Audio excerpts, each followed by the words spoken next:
Tani më nuk ka dyshime. Spektakli i shtëpisë më të famshme në Shqipëri sjell gjithmonë surpriza befasuese. Siç e dim, tani më Olc Byliku dhe Egli Taku janë dy ish të dashuruar që pas ndarjes po gëzojnë një raport mjaft të mirë me njëri tjetrin. Pas fjalëve të mira që Egli ka thënë për Olcin, ai erdhi në shtëpinë më të famshme për t'i treguar se gëzon raport të mirë, edhe ai për të, që kur e pa Egli se kush ishte për ta surprizuar mbeti pa fjalë. Të dy dhanë një shembull të mirë se si duhet të mbahet një raport pas ndarjes, ndërsa të shumt ishin ata që mendonin se pjesa e Eglit ishte komplet e inskenuar. Kjo dhe për faktin se ajo në profesion është aktore, ndërsa të tjerë mendojnë se nuk e ka ditur dhe se ka qenë një surprizë mjaft e bukur për të përcjellë një mesazh shumë interesant.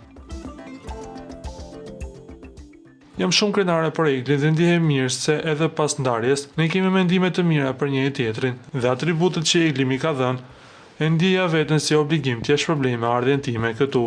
Ishin fjalët e Olcit, i cili dukej mjaft mirënjohës për ish partnerin e tij. Por pasi surpriza përfundoi, Egli u bashkua banorëve të shtëpisë. Sapo Egli u ul në divan, Jozi me ironi filloi këngën e Eglit në bashkëpunim me Olcit dhe këndoi disa rreshta këngë. Kjo shkaktoi mjaft të qeshura në publik, ndërsa nga Egli dhe Gjesi mori vetëm disa shikime inatçore. Ju lutem klikoni tek butoni subscribe për të marrë të rejat më të fundit nga showbizi shqiptar.